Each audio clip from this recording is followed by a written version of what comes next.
ದೆಹಲಿಯಲ್ಲಿ ನಡೆದಂಥ ಭೀಕರ ಸ್ಫೋಟ ನಿಜಕ್ಕೂ ದೇಶದಲ್ಲಿ ಆತಂಕವನ್ನು ಸೃಷ್ಟಿ ಮಾಡಿದೆ.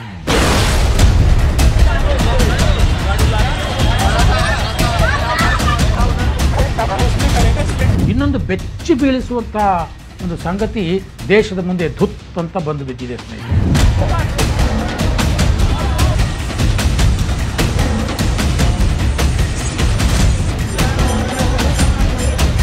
ಪ್ರಾಣ ಉಳಿಸಬೇಕಾದವರೇ ಪ್ರಾಣ ತೆಗೆಯೋದಕ್ಕೆ ನಿಂತಿದ್ದಾರೆ ಅಂತಂದರೆ ನಿಜಕ್ಕೂ ಭಾರತ ಯಾವುದು ದಿಕ್ಕಿನತ್ತ ಸಾಗ್ತಾ ಇದೆ. ಸ್ನೇಹಿತರೆ ನಮಸ್ಕಾರ, ಹೊಸದಿಗಂತ ಡಿಜಿಟಲ್ ಚಾನಲ್ಗೆ ಸ್ವಾಗತ. ದೆಹಲಿಯಲ್ಲಿ ನಡೆದಂಥ ಭೀಕರ ಸ್ಫೋಟ ನಿಜಕ್ಕೂ ದೇಶದಲ್ಲಿ ಆತಂಕವನ್ನು ಸೃಷ್ಟಿ ಮಾಡಿದೆ. ಇಂಥ ಭಯೋತ್ಪಾದಕ ಘಟನೆಗಳು ಇತ್ತೀಚಿನ ವರ್ಷಗಳಲ್ಲಿ ಕಡಿಮೆಯಾಗ್ತಿದೆ ಅಂತ ಅಂದುಕೊಳ್ಳುವಾಗಲೇ ಇಂಥದ್ದೊಂದು ಘಟನೆ ನಡೆದಿರೋದು ನಿಜಕ್ಕೂ ಆತಂಕಕಾರಿ.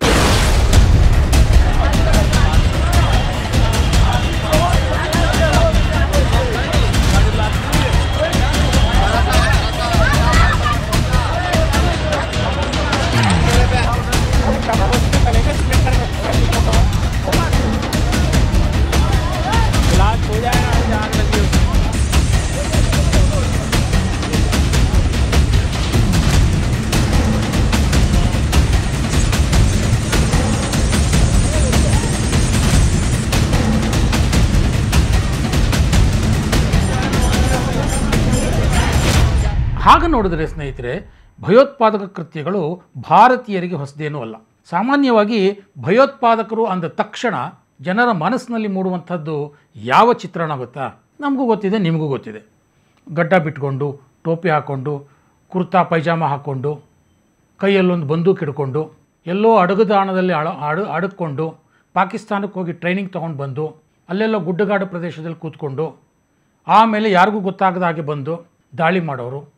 ಇದು ಭಯೋತ್ಪಾದಕರು ಅಂದ ತಕ್ಷಣ ನಮ್ಮ ಕಣ್ಣು ಮುಂದೆ ಬರುವಂಥ ಚಿತ್ರಣ. ಆದರೆ ನಿನ್ನೆ ದೆಹಲಿಯಲ್ಲಿ ನಡೆದಂತಹ ಒಂದು ದಾಳಿ ಇದು ಭಯೋತ್ಪಾದಕ ಕೃತ್ಯ ಅಂತ ಶಂಕೆ ವ್ಯಕ್ತವಾಗ್ತಾ ಇದೆ. ಅದಕ್ಕಿಂತ ಮುಖ್ಯವಾಗಿ ಇನ್ನೊಂದು ಬೆಚ್ಚಿ ಬೀಳಿಸುವಂಥ ಒಂದು ಸಂಗತಿ ದೇಶದ ಮುಂದೆ ಧುತ್ ಅಂತ ಬಂದು ಬಿದ್ದಿದೆ ಸ್ನೇಹಿತರೆ.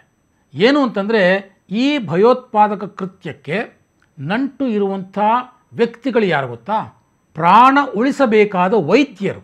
ಶಾಕ್ ಆಗುತ್ತೆ ಅಲ್ವಾ ಇದನ್ನು ಕೇಳಿದ್ರೆ? ವೈದ್ಯೋ ನಾರಾಯಣೋ ಹರಿ. ಪ್ರಾಣ ಉಳಿಸಬೇಕಾದವರೇ ಪ್ರಾಣ ತೆಗೆಯೋದಕ್ಕೆ ನಿಂತಿದ್ದಾರೆ ಅಂತಂದರೆ ನಿಜಕ್ಕೂ ಭಾರತ ಯಾವುದೇ ದಿಕ್ಕಿನತ್ತ ಸಾಗ್ತಾ ಇದೆ. ಇಸ್ಲಾಂ ಮೂಲಭೂತವಾದ ಅನ್ನುವಂಥದ್ದು, ಇಸ್ಲಾಂ ಮತಾಂಧತೆ ಅನ್ನುವಂಥದ್ದು, ಇಸ್ಲಾಂ ರ್ಯಾಡಿಕಲಿಸಮ್ ಅನ್ನುವಂಥದ್ದು ಯಾವ ಯಾವ ಬಿಲದೊಳಗೆ ಹೂತ್ಕೊಂಡಿದೆ. ಆತಂಕ ಆಗಲೇಬೇಕಾದಂಥದ್ದು ವಿಚಾರ ಅಲ್ವಾ?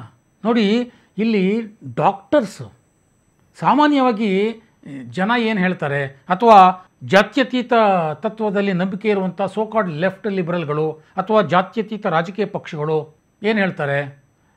ಹೌದು, ಭಯೋತ್ಪಾದನೆ ಇದೆ ನಿಜ, ಆದರೆ ಅವರು ಬಡತನ ಇದೆ, ಅವರಿಗೆ, ಅವರು ಅನಕ್ಷರಸ್ಥರು, ಪಾಪ ಅವ್ರಿಗೆ ಗೊತ್ತಾಗಲ್ಲ.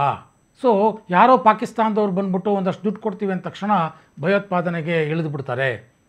ಅನಕ್ಷರಸ್ಥರು, ಇವೆಲ್ಲ ಅರ್ಥ ಆಗಲ್ಲ, ಧರ್ಮದ ಅಮಲು ಅವರ ನೆತ್ತಿಗೆ ಸುಲಭವಾಗಿ ಹೋಗ್ಬಿಡುತ್ತೆ, ಹಾಗಾಗಿ ಅವರು ಭಯೋತ್ಪಾದಕತೆ ಕಡೆಗೆ ಅಟ್ರಾಕ್ಟ್ ಆಗ್ತಾರೆ.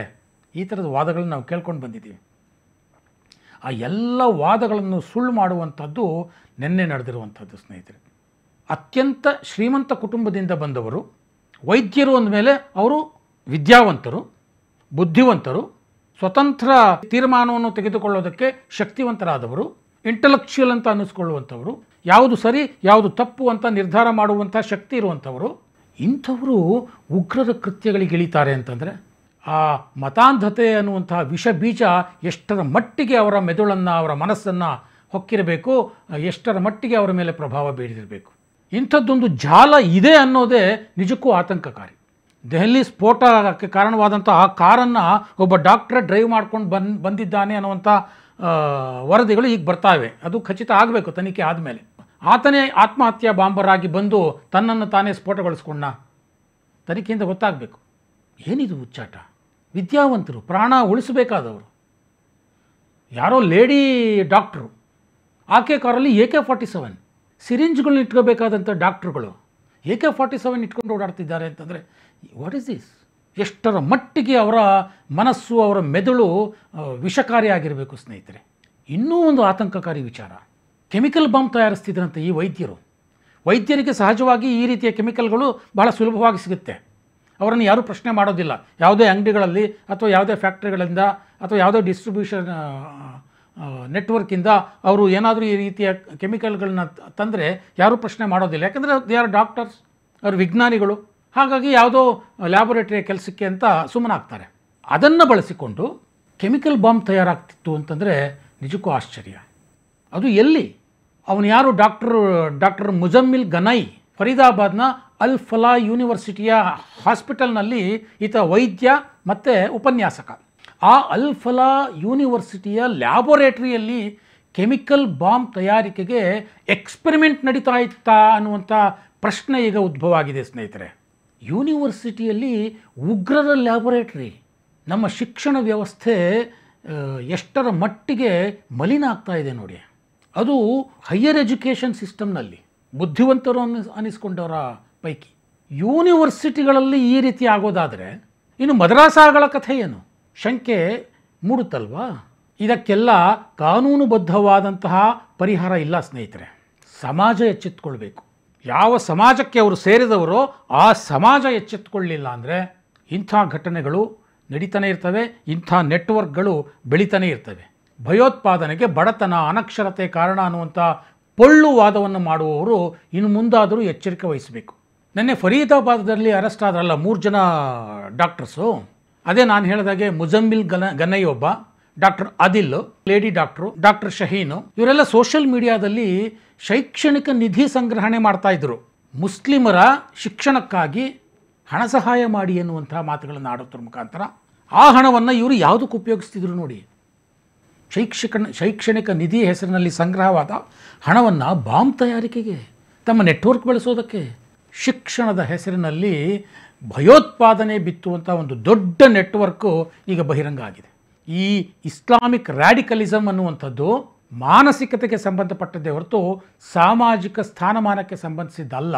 ನಾವು ಈ ಭಯೋತ್ಪಾದನೆಯನ್ನು ಈ ದೃಷ್ಟಿಯಲ್ಲಿ ನೋಡಿದಾಗಲೇ ಇದಕ್ಕೆ ಒಂದು ಪರಿಹಾರ ಅಂತ ಸಿಗೋದಕ್ಕೆ ಸಾಧ್ಯ. ಇಲ್ಲದಿದ್ದರೆ ಇಂಥ ಘಟನೆಗಳು ಇನ್ನು ಮುಂದೆ ನಿರಂತರವಾಗಿ ನಡೆಯೋದರಲ್ಲಿ ಯಾವುದೇ ಸಂಶಯ ಇಲ್ಲ.